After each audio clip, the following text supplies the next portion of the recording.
Hello and welcome to Paula's Run Club with me, Paula Radcliffe. And me, Christopher Thompson. And on today's show, we have got a superb guest for you. You'll know him best as Britain's greatest ever javelin thrower. He's won medals at all the major championships, but he's also got a passion for running. And despite a dodgy hip or a fake hip, he likes nothing better than to go for a run. Coming up, we've got Steve Backley. So, Tomo, looking forward to Steve later on, but what have you been up to? Because you've been fairly busy the last weekend. I'm coming off the back of Great South Run, which was I just love those weekends, doing some presenting with the Great Run Company, but also just getting stuck into what makes running great. I mean, obviously I turned up to a lot of these events as an elite and you kind of lock yourself away in the room, but I get to run these things, interview people, feel the vibe within the race, but also part of it was get to talk to some of the human interest stories which get highlighted. And it was quite an emotional moment on the start line. So Claire Lomas, who was had a unfortunate riding accident, I don't know if you remember her, she took 17 days to kind of get round London Marathon as a very massive fundraiser, charity fundraiser, and she unfortunately passed away last year, but the family have continued to raise money and keep her legacy going, and her husband Dan and Pid, her best friend as affectionately known is actually, quickly tell the story. He's called Stuart, and she would call him Stupid and then narrowed it to Pid, which he goes by. And on the weekend on the start line, they announced they managed her legacy and Claire Lomas' legacy. They raised they managed to get to 1 million. Wow! And it was quite an emotional moment on the start, and everyone felt that kind of real proud moment of what her and they've all achieved. And they went round the event, and some walked, some wheelchairs round, and it was just lots of things like that just remind you of what makes running so great, I think. Yeah. And there was another athlete that ran barefoot that we spoke to, raising awareness for foster care. And there's so many stories like that throughout it. There was 3 athletes actually that have run every single Great South for over 35 years. So it was just a fantastic weekend. And my son ran the mini, which I just about kept up with, should I say. He got his medal. He obviously, it's funny, he opened his pack and he went for the sweets before the medal, which I thought, yeah, as you do. You've got to refuel, haven't you? We do talk all the time about refueling, and actually the weather wasn't amazing either, was it? So we do have to kind of start thinking now as winter nears, clock changes coming up. Oh no, sorry, as this drops, clock changes of course happened yesterday. So all of those things factor into training during the winter months, don't they? Yeah, do you know what? It's that time of year where you start to shift your wardrobe, isn't it? If the summer stuff goes away and you start unpacking. Well, ironically, the rain jackets come out, but the other thing I start doing, because the clocks change. The clocks would have changed actually yesterday, thinking about it. Yeah. But so with that, I start bringing out the more lighter coloured rain jackets and stuff, because it does get darker. Because obviously, when I used to do double runs, it was hard to get 2 runs done in the light.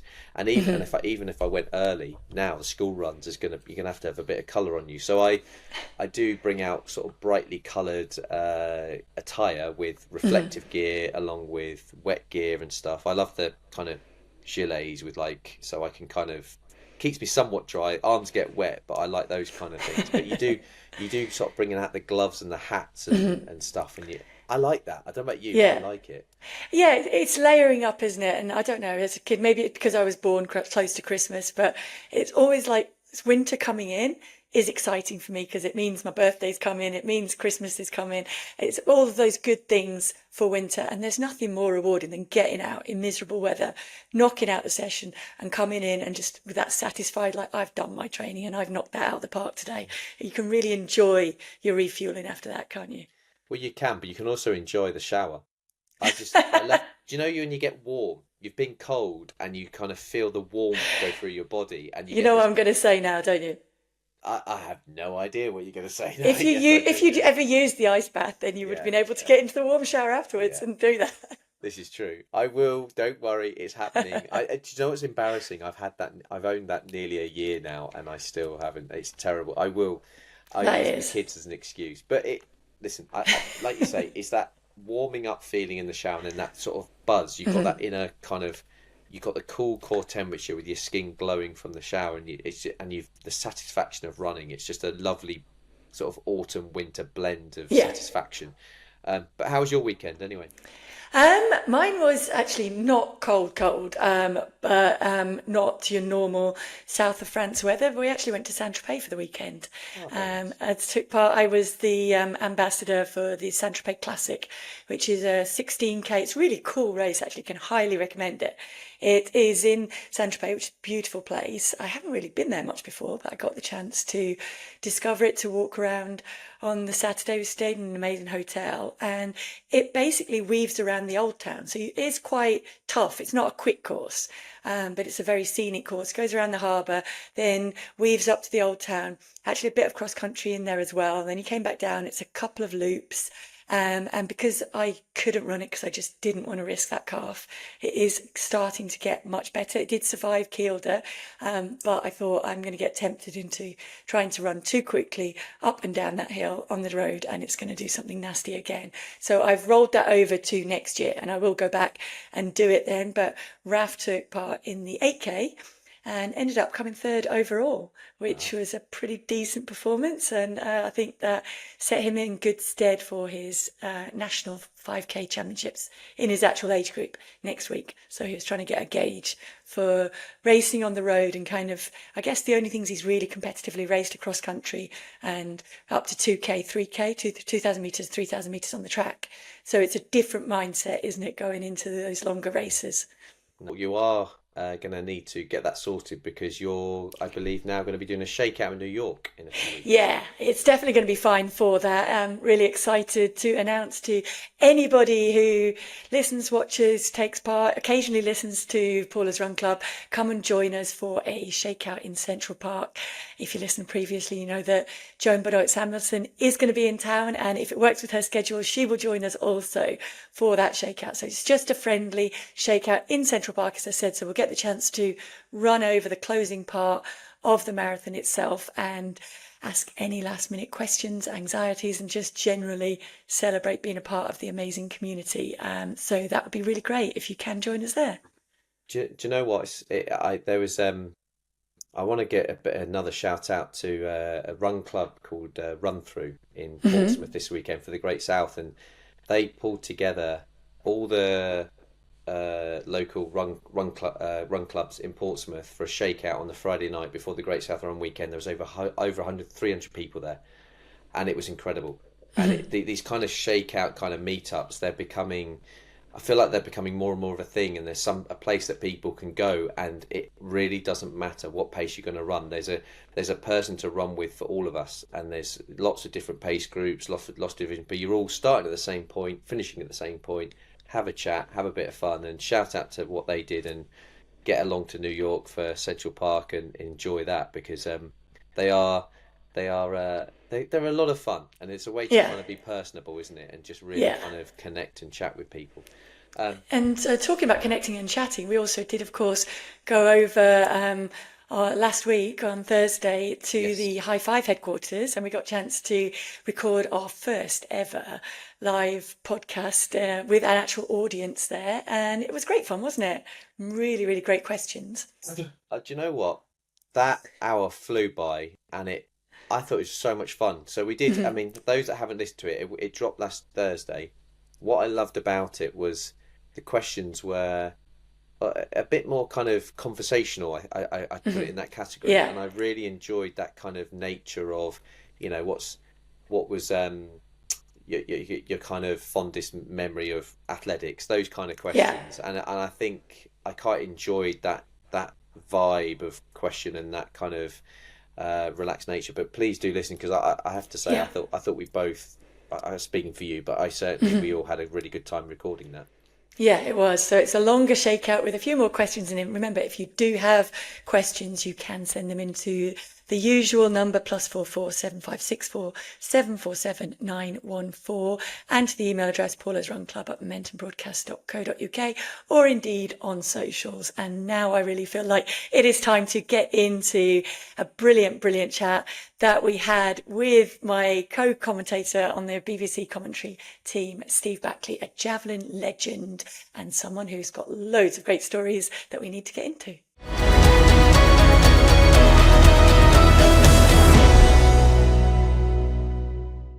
And so for this episode of Paula's Run Club, we have a little bit of an off-piste guest, but I'm going to introduce you actually, Steve, as the fastest 90 metres plus park runner with one artificial hip. Oh, that's quite. Do you want to go with the 2 silvers and the bronze at the Olympic Games? We could do that one as well, but I thought that one was a bit more fun. I like that. A very niche demographic. Yeah, one of one. Yeah, thanks for that. No, good to see you, Paula. It's funny because you and Thomas, when we had on, he said he's one of the only athletes to, was it, broken 3 hours for a marathon and run a sub 11 seconds for 100. So it's all about finding those unique skill things you have. So, I reckon he won't be the only one for that. What do you think? No chance. No, there'll be a few of them. Was Power of 10 completed it? Really? I reckon Stefan Diogana's got to be up there as well. What, sub 11 seconds for 100? Would be fairly quick, wouldn't he? Maybe not quite. Well, either way, I've done neither. There you go. Yeah, but there's a good reason why you haven't. Would you have done a marathon if you didn't have a fake hip? My family, I know I've probably told you this before, Paula, but I come from a family of runners. My family my dad ran 151 for 880 yards, which was quick back in the day, and then he ran a 240 odd marathon when he was 45. My brother runs ultra distance. My sister does triathlons, marathons. So I've grown up. I'm the rebel in the family. So yeah, would I have done it? Wasn't really built for it, but that's another story. But you do run a lot of park runs, and you have done. I run some park run. Yeah, I run. I love park run. I love running. I genuinely do love running. I came from a running background. I was a failed runner. That's how I found javelin throwing, because I grew up wanting to be. I met Steve Ovett when I was like 7, because my dad was mates with Andy Norman. They were in the police together. So I grew up like I actually met Steve Ovett. I mean, that was at the height of his fame, and he was in a car on our drive, and I'm like, Steve Ovett, that's the guy on the telly. It was just like, so inspired to want to be a runner. So I was a massive fan. I did, yeah. He gave me a pair of his spikes.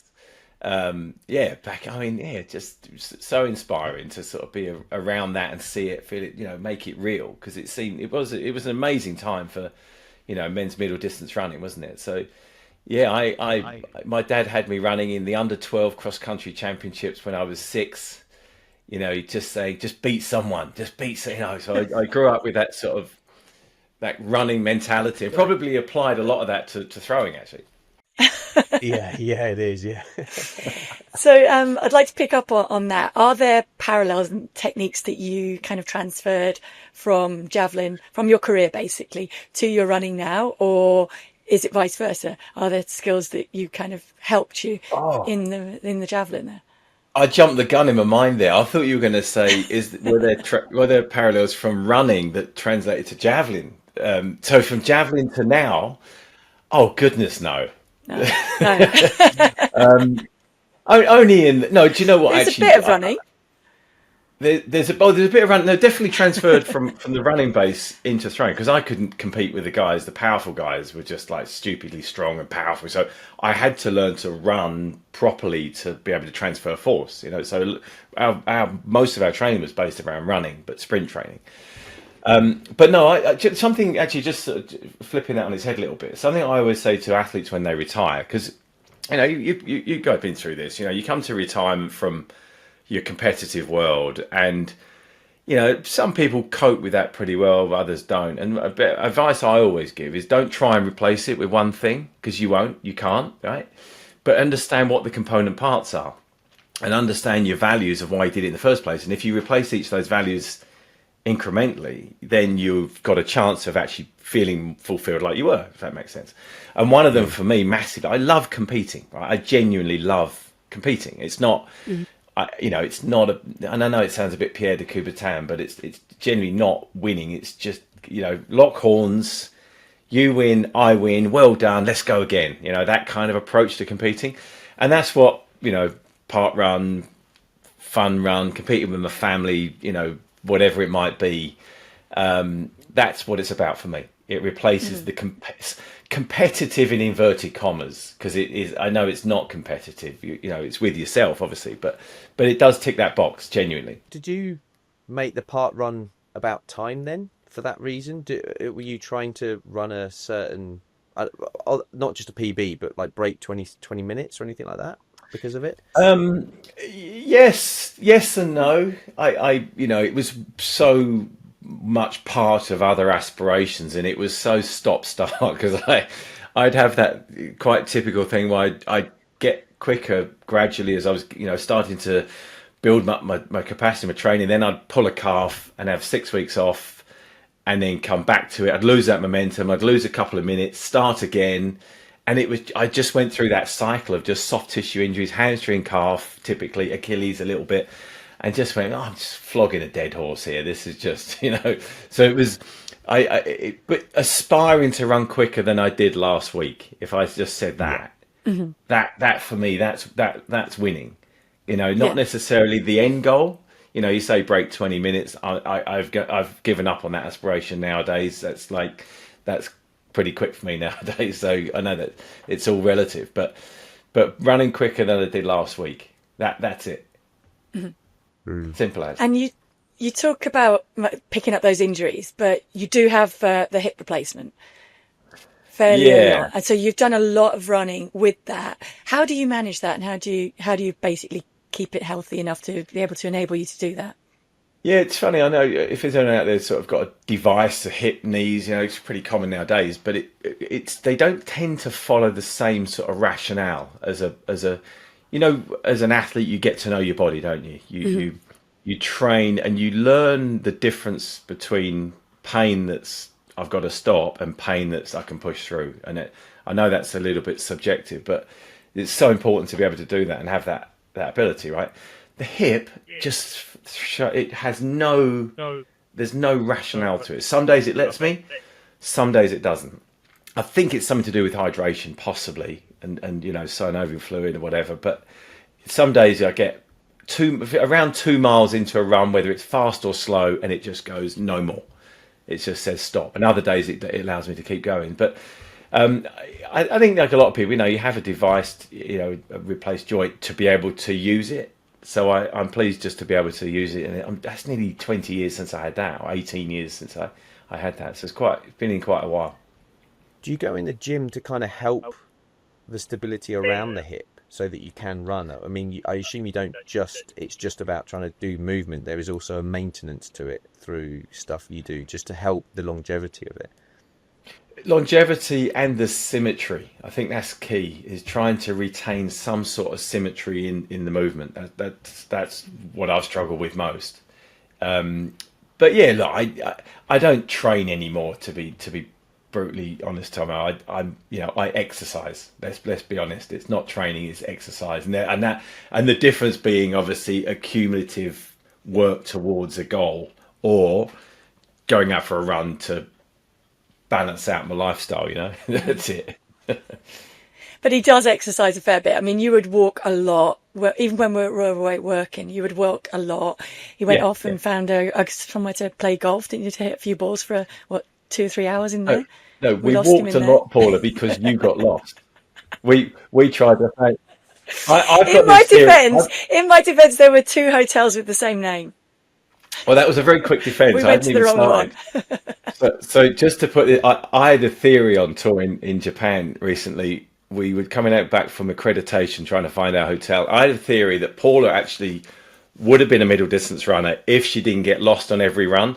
That's why she ended up running distance. And the distance got longer and longer because she just keeps getting lost. That's the only reason. We ended up walking about 20. 20K that day. Because I was going to say, because Paula on this podcast has praised her ability to direct, and Gary's the one that gets lost. Oh, that is true. That is true. But, yeah, well, maybe we're having this question. This was only just once. Once is enough. If you get lost, I feel once, like I'm being enough. stitched up here. It definitely only got us lost once. And the other time it was Crammy who sent us the wrong way because he was convinced Andrew had walked one way and he hadn't. And I was right that that's time. True. Yeah. See, we normally leave sometimes Crammy's always team leader when it comes to the comms team. It's like, there's no negotiating, is it? We're going this way. No, okay. No, you can't argue anyway. You can't. No. So you might as well just go with the flow. Yeah. So that's the way we go with that one. But I once tried to join Paula on a run, and I failed badly. So do you remember? No, this, you Paula? didn't. You were actually really useful because it was a really windy day. Oh, useful for you. Oh, yeah. Okay, now I get the meaning. Yeah, useful. So we were run. We had to get this little boat across the river to the seafront. Sounds a bit weird. It was really nice. We were staying at this hotel in Rio, and you had to cross the river. So you basically got a little navette boat, didn't you? Just that crossed the river about 2 minutes. You were doing like an out and back, weren't you? So yeah. And the wind, it was a really windy day, and we were straight into the teeth of the wind, like wind straight in her face. And I'm around along thinking, where's Paula gone? Like, she was like tucked in behind me, drafting me. I'm thinking, I'm the one struggling here. She's in there, she's tucked in. Oh no, yes. Oh no, I made it about a mile out, and I just thought, right, you crack on. This is too much. I'm working too hard here. My theory was I wouldn't have really taken much of the wind in front, so I wouldn't have done much good in front of you anyway. You're like, what wind? No, I wasn't. Only because I was behind you. I'm thinking about like a video clip of seeing Steve with Paula just hanging on behind him, running past, and people just going, what is going on right now? Do you know what though?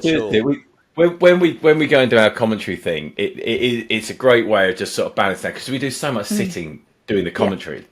To get up and have a run is brilliant, the other one I remember was being in the Commonwealth Games on the Gold Coast, and you said, there's a lovely park if you just run along the beach for about 3 miles. I'm like, 3 miles along the beach? That's 3 miles. That's a 6 mile run just to get to the park. That's not happening. I think their aspirations are a bit different in that regard, Paul. But that I went on for a run. You told me to go down that way. And I got stung by a jellyfish running on the beach. Oh, yeah. I did. Like, how did you do that? Because you're running on the beach. How'd you get stung? Yeah, well, there was like little sort of, looks like bits of seaweed, what I thought it was. And then I thought my shoelaces come undone. I thought, that hurts.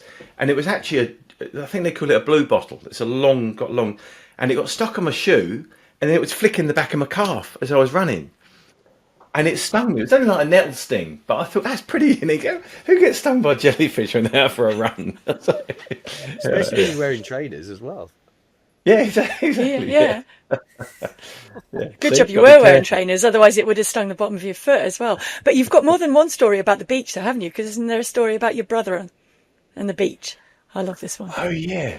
So yeah, my brother, as I mentioned, does the sort of ultra. He actually does swim run, which apparently is a Swedish or Norwegian sport. Is it? I can't remember what. But you run in pairs, and you have to swim in your running shoes, and run with the pack that you'd swim with. It's a funny sport, but you have to finish as a pair. Anyway, we were in northern France on our way back from we were on Ile de Ré, and we were just at a random place on the north coast heading back to Calais. And my brother lives in the UK. He has some connections to France, but that's by the by. I didn't know he was in France. I was sort of spoiler alert, because basically I was out for a run the following morning on a deserted beach. Now there's North France beaches where you can just see like miles and miles in a straight line. And I'm running along, no one's on the beach, and in the distance there's a dot, and I thought, it's someone. And then I thought, that's someone running. And I thought, yeah, that's someone running. Someone running towards me. Okay, fine. And I got closer, and he had this sort of quite unusual arm action, just slightly. I thought, that looks familiar. It's so similar to my brother's arm action, like when he runs. I think that's stupid. Of course, it couldn't be. We're overseas, no, not he wasn't on holiday with us. Obviously, I didn't even know where in the world he was. Anyway, got about 100 yards away, and we both stopped. And he did this sort of like action man thing. Both our jaws dropped, and I ran up to him and sort of embraced him on the beach. It was the weirdest coincidence to be, and he was doing I think a 10K out and back along the beach to do it just one of his day, whatever he was training for. And I was just having a little shuffle from this Airbnb that we were staying at. And it was the most random. I still haven't got my hair. As I even saying it now, I sort of get hairs on the back of my neck saying it, because it's too much of a coincidence, And I know that stuff like that happens along the way, but yeah, I don't know. Explain that. No, I think that's something that I like about running, is you can go somewhere, like you say, abroad, and get to know an area and bump into people you never expect. Because if you ordinarily, if you go away, if you just stayed in your hotel room or stayed in your own little bubble of where you've landed, you never know what you might end up seeing or meeting. In your case, it's family, but you just never know. But it's one of the best ways to get to know a place. I want to ask you, because you've got stories galore, but I just for the listeners, I thought it'd be quite interesting around, because you are quite a tall, big lad, with all respect, because you are, with nature of your javelin. Have you found the new shoe technology help you get out the door a bit more? They're a bit more thick, a bit more cushioned. Have you found that that's helped a bit? Yes, but more the surface. I'll always try and search out grass to run on. It's like that's the biggest difference, almost more than the shoe technology. If I'm brutally honest, I noticed the shoe technology in terms of I went in. I got a pair just out of curiosity, because there's obviously a lot of chat about the benefits, and even at my other end of the continuum to you guys, it was really noticeable, like massively noticeable in terms of how it felt like it was propelling forward. But in terms of comfort, it's more the surface I run on, if I'm brutally honest. It's I run on the road, I just struggle. If I can get onto the grass, it's much better, or trail. It's way better. Like, it's too many miles. That's why he comes running with me. See, yes. there is. Well, it's the same thing. It's managing joints, isn't it? Yours is your hip and mine's my foot. So it's kind of, just managing joints is a lot nicer on the trails. Plus it's accumulative as well, isn't it? And I'm sort of, I'm 56 now, and I'm getting to the point where I love running, but I think the sustained running is where I struggle, if I'm honest. If I do either a fartlek or, I'll tell you one time, we were in Gothenburg. I don't know if you'd started working for BBC at the time, but I was out on a jog it was European Championships in 2006, I want to say. Yeah. I was there because I was pregnant. Oh, okay. Yeah, so I was just with the team then as a one-off, because I was pregnant with Isla. Right. Yeah. I competed there and had a shocker, but we don't talk about it. Yeah, go on. Sorry for bringing that up, Trevor. No, that's fine. It's not at all painful to think about. No, that's fine. Yeah.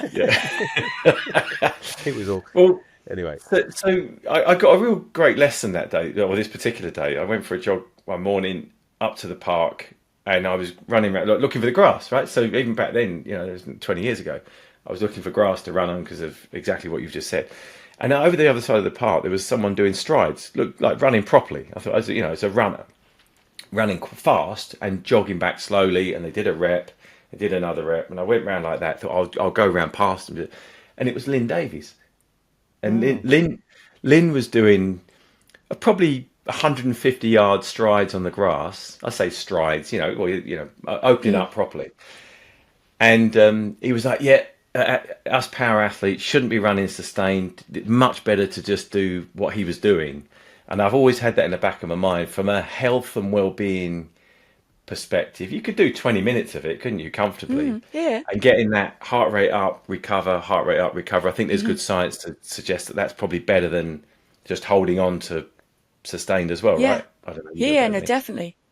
And that just varying the impact on you mentioned joint you know, impact. I think varying stride length and impact so that there's variability in the joint is probably a good thing as well. Yeah, no, I'm sure it is. And you've always kind of had a good eye for like technique and things as well, haven't you? Coming from a technical event, and you probably would have noticed that and pick it out. I mean, I remember you coming in I think it was in the walk in Tokyo, and you came out with the what was it about the Lombardi's paradox or something? Yes. Yeah, we were. It was a technical question, basically. I could sense you two were sort of scraping the barrel in terms of, you know, insight. So I thought I'd come in and help with some content. You were really digging. So I know I came in with a right after the spitting on bit, wasn't it? Yeah, you were just spitting on. Yeah, I'm thinking, oh, these guys. No, it was Crammy spitting on. So I asked a question about the optimal temperature to run marathon, assuming it was similar to, were we watching a 40k? Whatever it was. Yeah, 35. And I was surprised your answer, because I was really genuine. I thought you were going to say, I don't know, 13, 14, 15 degrees, not too, but you said around just above zero, right? And I was really surprised. For me, at that. yeah. For you, oh, that was a personal thing. Yeah. It was more personal for me. I think people kind of vary. So if you'd ask Mo Farah, he would prefer it to be warmer, like above 10. And it probably optimal is around about 9, 10. Would it be, Tomo? I was going to say, before he'd given your answer, and you're just above, well, that's a bit cold for me. I would go, because that can hit your chest.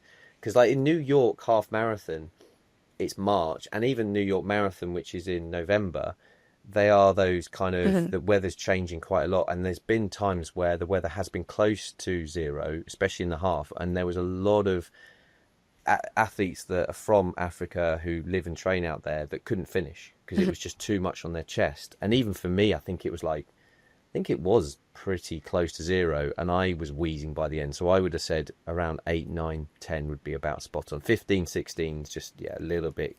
Mo would be around probably low teens, wouldn't he? But it is personal. Yeah. And the marathon is cooler than you would be for like a 10k, 5k. Yeah, that would be much. And the reason we mentioned it was like 30, mid-30s. It was hot. Yeah, it with was high really humidity as well. And high humidity. Yeah. Yeah. But it's a leveler in terms of like it's like you know, with a lot of sports, it's like anything that can sort of take away from the pure skill of the event and make it something that we're not all kind of necessarily good at to handle is a good level and makes it a little bit more entertaining. That's why I think, as much as it's hard for the marathon runners having it over 30, if you're looking for the athletes that can handle those conditions better almost, and so the spread of athletes you're looking for it can change, because even for you guys weather must have mattered. Yeah, massively. And you know, I think exactly what you're saying, you know, adverse weather conditions, or adverse in inverted commas, because it's not horrendous, it just makes it more difficult, right? And you know, so rain would probably affect field events more than track, I'd suggest, because of the contact and the grip and the grip and so on. And just slipping when you've got high force. I mean, running, I think you're around 6 times your body weight. I want to say throwing, you're up towards 10, possibly maybe even 11 times. Yeah. So it's like triple jump and javelin is about the same when you hit stop. So all those sort of fixing muscles and, you know, stabilizing the isometric stuff is you know, hugely important to and if there's any, you know, if you question your contact, you're done. Yeah. You know, you just couldn't commit to, you know, really putting your feet down, a foot down and trusting it. Yeah. Do you through a season then monitor the number of times you're putting full effort through your hips, like in terms of you almost got a crude number that you think, I don't want to, and I'm including training with competing, of how much you put that force through the body? Are you monitoring that to give yourself good rest between? I mean, hard to sort of quantify, you know, entirely, but, you know, you're probably surprised actually, because, you know, you guys would do hours and hours and hours accumulatively, right? But we couldn't. You physically would break down. You probably have, I don't know, in training 10 to 15 attempts in earnest per week. Above that, and you're overloading. Like, I mean, full, like at max tilt. So much is done sub-maximally, trying to just get positions and alignment and balance and posture. Because when you're lined up, the energy is efficient. You can transfer the forces, and you're slightly off, and you're just fighting it. So yeah, we were constantly surveying that, and or measuring that and feeling that, and yeah, making sure you don't overload, definitely, especially coming into competition. And so I was going to say, is that why? Because I remember, I think it was in Sydney, and I was chatting to John Trevor, your coach, and he said to me, like, why are you still running? He said, we just stop for 10 days or so before the championships and we'll just go and play golf. Why don't you just try that? And I was like, it's not really going to work the same for running. But that is absolutely what worked for you. Yeah. I mean, most speed athletes, the sprinters would be the same. You just rest up and you get your type 1 fibers, and your type 2 fibers. You want to get rid of the slow contracting, slow fatiguing muscles. Just let them go. You don't need that energy system is not helping you. So 2B fibers, the white muscle, the fast contracting, fast fatiguing stuff. Actually, when you sit around and do nothing, your ratios go up in terms of your speed, and any training will introduce more type 1 fibers, as I understand it from the So did the golf? Interesting. How did the golf? Was the golf just to offset boredom then, or was there a specific bit to that? Yeah. In a buggy, we'd never walk. Oh, okay. Always in a buggy. You because for the same reason. You just, as soon as you're loading, you get slower. Pretty much any training makes you slower. That's the general. So you didn't putt. You were just all drive and fairway. No putting. No slow putting. That's right. Yeah. No, we still don't, because you got to practice the competitive bit, right? And my old training partner, Mick Hill, was he was a great competitor. He brilliant. And actually, one quick story on that. He and I took on Matt Pinsent and Steve Redgrave in the holding camp for Sydney. Was on the Gold Coast, and of course they were getting ready, we were getting ready, game of golf, because they were chirping up, and off we went, and Mick eagled the last to win, and no one ever knows this. So I always said this: Steve Redgrave and Matt Pinsent are terrible losers. No one found out because they won everything, right? But and I'll tell you why they're terrible losers, because they stole the key to our buggy, so we had to walk back to the clubhouse. Yeah. Oh no! So all those B2 fibers. Yeah, exactly. They're bad. They're bad losers. No one knew. Oh, that's the kind of thing. That's the kind of thing my son would do just to get me back. It's like a kid mentality, right? That's it. You're walking back. I've had enough. Yeah, you're walking. Yeah, they do. Anyway. Well, then, to be fair, they went on to win the gold in Sydney. What did you get?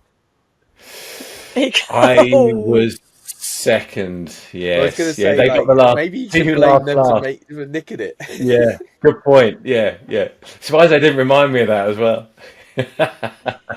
I meant that story we just loved, like, obviously, because it's huge respect for what you did in your career, because you medalled at 3 different Olympics, didn't you, at the Olympics? I did, yeah, and nearly made it 4 in Athens, came 4th. Yeah.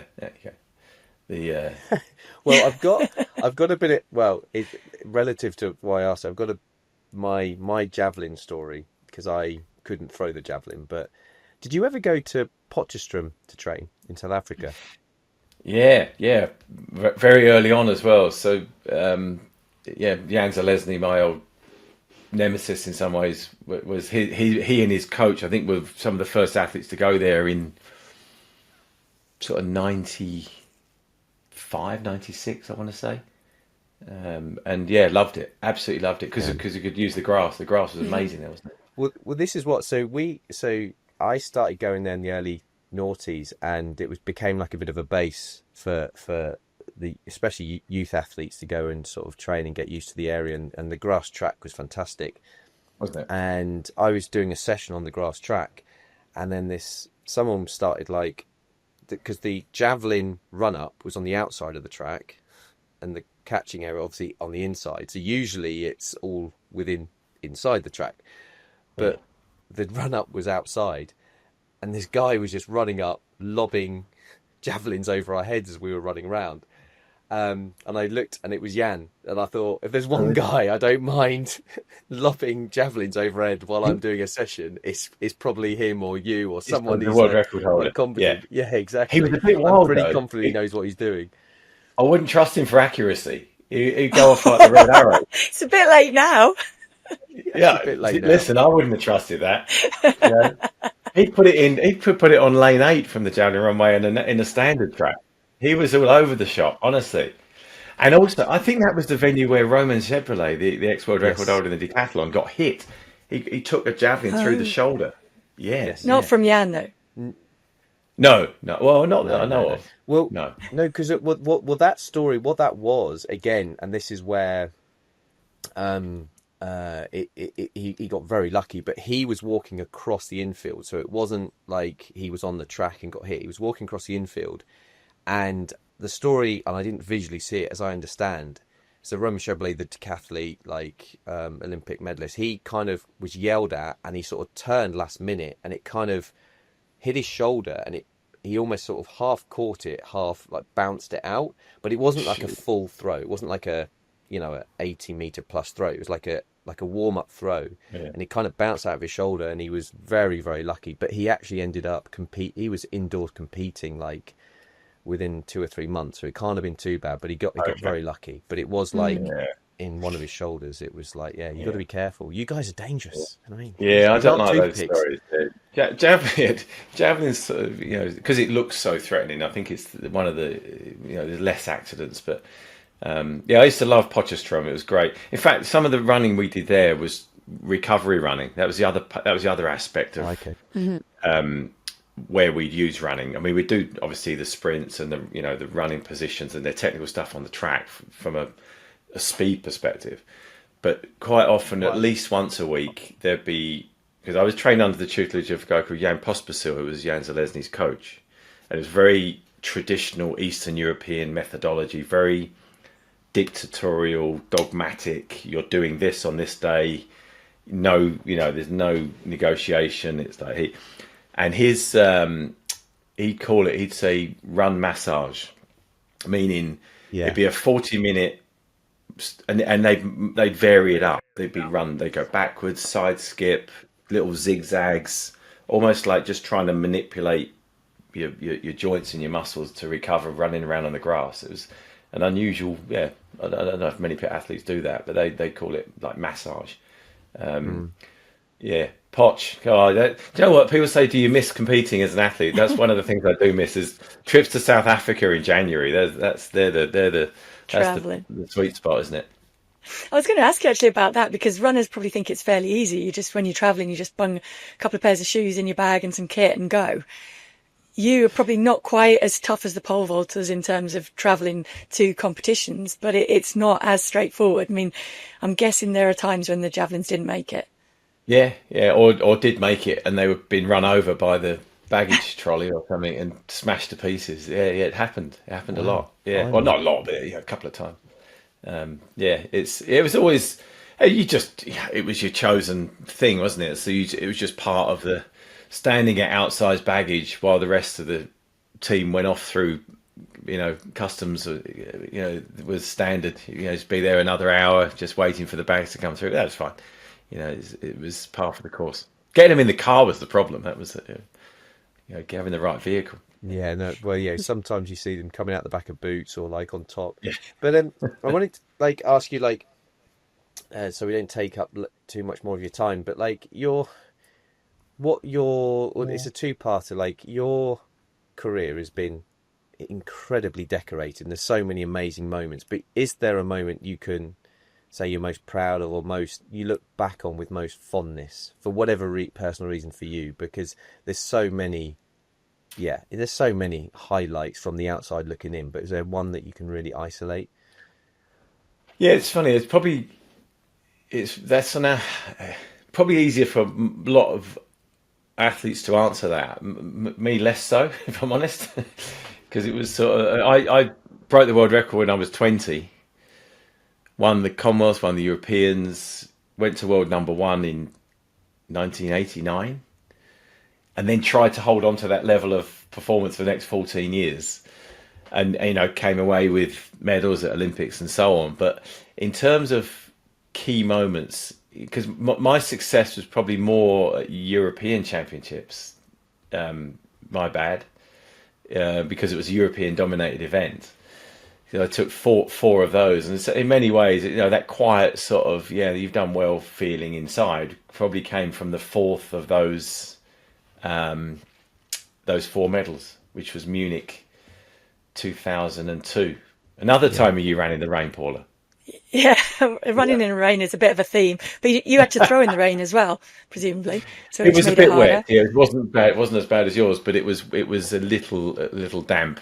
Not too bad at all. But yeah, that was it for me. Was taking a 4th European. Bearing in mind they were 4 years apart back then as well. Mm-hmm. That's the one that springs to mind. But that conversely, 12 years prior, breaking the world record for the first time in Stockholm was that was special. That was special. It's funny as I sort of jump around different answers to that question if I'm asked. But that's one of the more random. Good you were though. It's a reflection of how successful and how good you are. I think. Oh, that's very kind. But it's also just missing out on the top spot of the Olympics twice. That would have just trumped everything. There was a lovely moment actually in 1990. I was invited to Monaco to be crowned World Athlete of the Year. That's I didn't even know that accolade existed. Many don't. It's not really shouted about, but you're voted, or back in the day it might be different now, but a lot of the federations would vote for who they would consider to be the World Athlete of the Year. I think Mondo's won it a couple of times now, probably a candidate again this year, Mondo Duplantis. And I flew out there and I was encouraged to go. Like, you really got to come, really got to come. I was like, it's December. I was into my winter training and Saida Wita I'm like, well, he's going to win it, and if he doesn't, there was, was it Morcelli anyway, there's a bunch of athletes at the time. Javier Sotomayor was still around. I'm like, there's some serious athletes. And I remember sitting around the table and they said, and the winner is, and they called my name out. And I remember going up on stage and just being like, genuinely, what the heck is going on here? I had I just genuinely didn't see it coming. Didn't think for a second. Well, to answer your question again, that's not necessarily a performance, but a recognition. Well, this is why, again, I mean, I went on because I feel like that kind of answer, because I was going to extend it, go, has there been a pinch me moment of like, how am I stood here? Because I think we all start innocently getting into the sport or naivety of where we could end up going with our careers. So, we might think, one day we want to be an Olympian or win medals or whatever, but you don't know. That's the beauty of starting out. So, and I always wonder, is there a moment when you go, wow, I really am quite good? Which is you've kind of answered that. Yeah, it probably came slightly earlier in some ways. I remember I was at Loughborough. So I went off to Loughborough, as you did, Paula, in 88. I missed out on the Summer Olympics. Stayed there though, didn't I? You well, not quite. You did eventually leave. You took a little bit longer than I did. I went there in 88, having missed out on selection for Seoul, and was ranked 50th in the world. I was 19. I'd thrown a world junior record of 79.50. Thought, I'm okay. If I could ever get in the world's top 20, that'd be amazing. Because I was thinking, those Eastern Europeans, not sure what they're up to. These big, powerful guys. I knew I was never going to match them physically. So I thought world's top 20 would be amazing at any time in the next 5 years, and do my studies. And the following year, living in halls of residence, eating hall food, training pretty hard, but having fun as well, I went to world number 1. I threw 83.28, I want to say, in the first meeting of the year, the Loughborough Invitational. Nearly hit the hammer cage at the other end. And I was like, I remember thinking back, going, that was it for me. I went, I can do this. It was a British all-comers record as well. So, these sort of phrases that I'd only read about, you start having them sort of bolted onto your name and stuff like that. It that was when you know that as you say, Tom, you know, you start to believe. There's a hope, and the hope turns into belief, doesn't it? And it's quite late on because you're sort of questioning it through humility. Or not everyone's like that, I suppose. But yeah, that real trust yourself, believe in yourself, and it's so important that happens at some point, isn't it? Because if that doesn't happen, you're always going to have that element of fragility. And seriously, like joking aside, that is then what you had to bring into play in choosing not to stay at Loughborough because it wasn't conducive to you being at the best of your sport anymore. Yeah. And because, I mean, I guess you running along doing the pole vault as part, because you were doing sports studies, so you would have had to do all different sports and kind of cross over that way, as well as combining it with a university lifestyle, which doesn't always work. No, true. Although I was helped a bit by my tutor, George Gandy. My main, yeah, I remember phoning George from Hawaii on the way back from Commonwealth Games, having missed the end of second year exams. I said, George, have I really got to come back and do these exams? I haven't studied anything. I've been at the Commonwealth Games. I won, by the way. You know, on a payphone, it's going beep beep. It's back in the day. I mean, kids watching this go, "What are you talking about? Putting money? You had to put coins in a payphone, and it would start beeping 10 seconds before it hung up." And I was like, George, so I probably won't come back anyway. Bye. But yeah, and then when I got to speak to him, he said, "I'll just defer."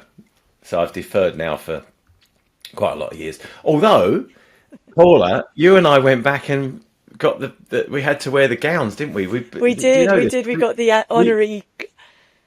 What was it? It was honorary doctorate, wasn't it? It was a doctorate. Yeah. So they did actually honorary give us a doctorate. I felt like and then such a fool. Didn't they call you out on the plane and say, "Is there a doctor on the plane?" yeah, they did actually. Yeah, that's another story. Yeah, yeah, that's funny. That's funny. Yeah, we had to wear the cap and gowns and everything, didn't we? Yeah, thanks Loughborough. I know. Another great moment. And you did talk, because Tomo was asking before we came on if you'd ever commentated on a marathon or on a running event. And talking about you were talking about the rain earlier. So you do actually have a story from the rain of Helsinki, don't you? Well, yeah. It was my first championship. So I retired in 2004. I can't remember how it came about. I was invited to come and see if I could get on with this commentary thing on the radio on 5 Live. And obviously you were doing your stuff in the rain, you know, romping to victory. You were about halfway through, and we were flicking between different. I can't remember what was on at the time, but we'd gone across to the cricket or whatever it was, as 5 Live does, and the two main commentators had left the area, the commentary position, and they said in my ear, Steve, we're going to come back live to Paula, you know, so there'll be a commentary there where I actually talk about, I commentate on the marathon. Goodness knows what I said. I'm sure I was very complimentary and you know, preempting what you were about to achieve in being world champion and so on. But it was part of a bit of a wind up for the new boy, because I was the new kid. It was a wind up from the guys. They were laughing behind me at my chat about my layman chat on marathon running. But yeah, goodness knows what I said. It is one of the nice things that we get to do actually as commentators, isn't it? And I think that's one of the things I love, is that team camaraderie that you have when you're competing absolutely continues when we're commentating as well. And you kind of will help each other out, but you'll tease each other and have a bit of a laugh as well. And it makes it a lot of fun to be a part of that team. It is. And you know, I'm not just saying this, but there are genuine crossovers, aren't there, in terms of, you know, your intention, you know, how you impose yourself on the competition, your demeanor. There's a lot of, you know, hidden cues in people's, you know, how they stand, how they look, the look in their eye, you know, the whole intention of how they're applying themselves to a competition that are consistent between high performance, whether it's in the pole vault, the high jump, the marathon, the sprint. You know, when someone's on their game, they shine and they zing. And yeah, if you could find out what creates that, you and bottle it, you do all right, I think. And I think that is what makes you such a great commentator as well. It's that consistently questioning. Like, you're always thinking of, why does that happen? Why do they do that? Does that help them? And I think that is a part of your success on the throwing that's very side. kind. But also, it's not, like it's now, not it's like, annoying it's a genuine curiosity, isn't it, about life? Yeah, I love our sport. I love the diversity of our sport. You know, run, jump, throw are the fundaments of human movement. So, you know, you can take that into other sports or games. But there's nothing. I was talking about this recently. There's very few other sports in the world where you have to beat everyone, first of all, on your own. Tennis, you don't. You beat your side of the draw, for example, in some of the outwitting of individual sports. Golf's a good example of maybe a global sport where you do have to beat everyone. But there's not many. And that's why it makes athletics so tough. And athletics are probably, in some ways put above golf because it's so accessible. You know, what was it, 200 countries or 200 plus countries competing? Yeah. And Yeah, all 50, represented. isn't it, or something? Yeah, there's more a wider reach of competitors from countries than any other sport. than any Well, other sport. maybe the NFL's close. Yeah. Yeah, right. That's a world champ. I'm joking, Paul. I was It's a going world. to say. It's because that's the I'm joke, going, what? isn't it? World Championships, but it's just American Yeah. company. Yeah. But what was it like? I grew up watching athletics. Like my first experience in Olympics watching was like Barcelona. So for me, I grew up. I got to a GBVS in '98 as a junior, but like through that era, watching it on TV and watching you, Stephen, particularly, just own the show. Like you guys just had this like celebrity and aura about and high achieving. But what was it like in that to be? And I want to compare it to today, what it's like today in athletics. Like, because back then it was like athletics was one of the main sports, and it still is a main sport, but there's a lot more sports trying to get press and get more noise, which is great. But athletics was almost like behind football was probably number two. So what was it like for you competing that and having that much attention, and how you think it is today? Yeah, I think we were very fortunate. I think to have that level of attention. So I think there's a bit of a chicken and egg going on there. So we were fortunate to be on the receiving excuse me the receiving end of that attention. ITV, BBC. I mean, I'm thinking back. There was one occasion where both the main channels broadcast. One of the Grand Prix as it was back in the day. Both simultaneously. Yeah. And at a time when there was only 5 channels pre-internet, I mean, it took its lion's share or massive share of the broadcast bandwidth was taken up with athletics from a prime time point of view. Friday nights, that kind of stuff was standard. In a time where there's only 5 channels, and the regular nature of it as well. Nowadays, if we broadcast twice a year, 3 times a year, we're lucky. In terms of the main event, of course, now you can go find it, but it's less out there than it was because it goes into the melee of the other channels and the other broadcasts. I feel that's possibly coming back. Maybe it's our turn because other sports have had similar dips and that cycle of attention. I'd love to think that athletics could, the revival, the potential for revival, when you think the diversity and the global impact of the sport nowadays. Yeah. Even in my own event, to not see a European on the rostrum for the last 2 major championships, it's like, where did that come from? Completely different. So the impact across Asia, around the world, the global audience is where I think the future lies. And will we ever cut through the same again? To think Paula, that golden era that we were, it's talked about. It wasn't only back page of the tabloids; it was front page sometimes. Yeah, not always it for was the right massive. reason. I mean, I remember those Friday night meets. I remember going down to watch and just driving down with my family to queue up for ages. But you try and fit it in, so you'd be out as a little kid, like queuing up to get autographs and then trying to get back in to watch the races so you didn't miss anything. That's one of my favourite stories there, Tomo, is that I got Steve's autograph, I got Peter Elliott's, and when I got to the front of the queue for Crammy, he pissed off. I didn't get his. He went. Is that right? That's why now I always stay and sign autographs, because I'm like, I was that little kid that got to the front of the line and then you just went. Yeah. Has he signed anything since? In fairness, he did have to go warm up.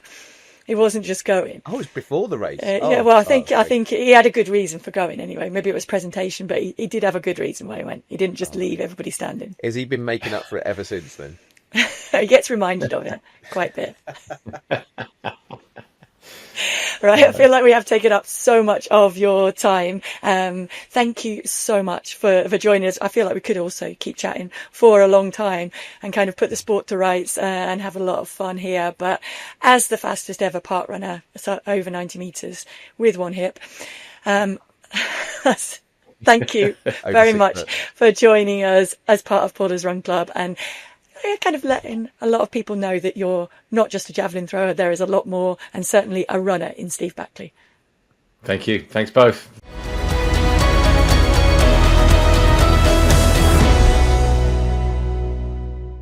That was entertaining as always. I do have to add, of course, he forgot to mention in that chat that one of the benefits to training in Potchefstroom is that it's slightly at altitude. And what did he say? He set the club record for the handicap race when he came back from training. He just won it. I'm not sure if it was a record, but yeah. Okay, yeah. We gave him the club record now anyway. Let's give it benefits of altitude training. Yeah, and I do you know what? I love the little kind of curveballs. You never know what you expect. And his little story about Sydney Olympics, playing golf against Pinsent and Redgrave. It's like, just these are the things behind the scenes. You kind of see the finished product, but there's always something in the background. I don't know what it is about you, Paula, but I do get a bit jealous to think that part of preparing for the Olympics was playing golf, because for me it was just so much running and intensity that you kind of go, you could sort of back off. But I love my golf, so I picked the wrong event. You know what? Probably a bit like the karaoke in Tokyo Post-World Championships. I wasn't that sad to miss out on the golf, because I don't think I would have been that great at it. We used to go and run around the golf course, probably ran around the same golf course they were actually playing on in the Gold Coast, because I do remember doing that. And occasionally there would be snakes drop out of the tree above you, so that was a little bit concerning. Oh, crikey. Yeah, no, that is, yeah. It's always better to be moving at pace if a snake jumps out, but anyway. Or to see it come in and to be able to detour onto the fairway and back on again to totally avoid the chance of it. I do remember doing reps once. I think I've said this story on the podcast before, haven't I? On a cycle path in Atlanta, and I was stepping over a snake each time. And I didn't realise until the last rep when I was coming back, and this man said, "Mind the snake." I was like, What snake was it? Sunbathing on the path. I don't know. It was a long black one. Can't have been that dangerous if it was just black, can it? Well, it was sleeping and sunbathing anyway. Do you know what? I was thinking, what would you want to step over a snake that has the confidence to know it's not going to move, or one that gets a bit scared? I'm not sure. One that's that confident to go, I'm lying here, I was here first, you can jump over me. That sounds like a snake that knows he's got a bite on him. But anyway, I think I'd rather know what it is and avoid it anyway. Yeah, exactly. Yeah, no, I'm okay, and I'm here now, and it is time to get into the honours board. And please do remember that number, if you want to nominate someone for the honours board, the High Five sponsored honours board, and we are very honoured to have them backing us. Honoured. Do you see what I did there? And also to be able to give out some goodies to people who make it onto the honours board. So to nominate someone, that number is +44 7564 747 914. Or of course you can email into Paula's Run Club at momentumbroadcast.co.uk, or you can get in touch on socials, and the handle is at Paula's Run Club.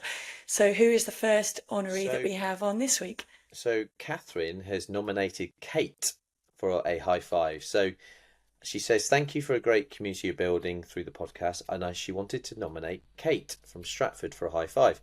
She was due to run Chicago, but prolonged sickness and dehydration a few weeks beforehand left me, as in Catherine, medically advised not to run. She came to Chicago to support my daughter, who was also running. She met Kate on a short run on the Saturday morning, who encouraged me to slow and steady with her walking as necessary. But of emergency shopping to buy a vest and ended up participating. Loved the race, atmosphere and support. No ill effects and ran really sensibly. Thank you to Kate. In her 70s, what an inspirational running. Cheers, Catherine. Brilliant. That There is you go. so good. And you now have some high five hydration stuff, and they will get you over that dehydration. I really hope that the prolonged sickness has settled fully now. What better way to come through it than be a part of that atmosphere with no pressure? So well done to Kate and to Catherine. Yes.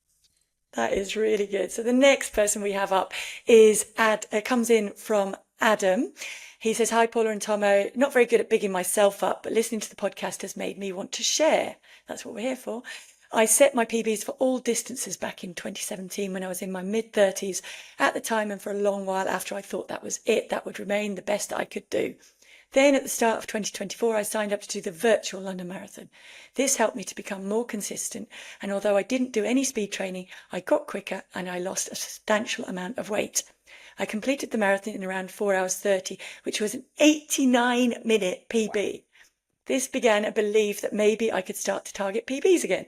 Over the next 12 months, I bettered all of the PBs from 7 years prior, getting my 5K from 22:31 to 2018, 10K from 54 to 43:44. Wow, pulverized them. Half marathon from 1:51 down to 1:35:48, and marathon from 4 hours 30 to 3 hours 53. I hope to keep improving, but wanted to share that even in your mid-40s, you can still improve." Wow, shout out to Adam. And maybe with the high five goodies on the way, that extra fueling will keep those PBs coming down.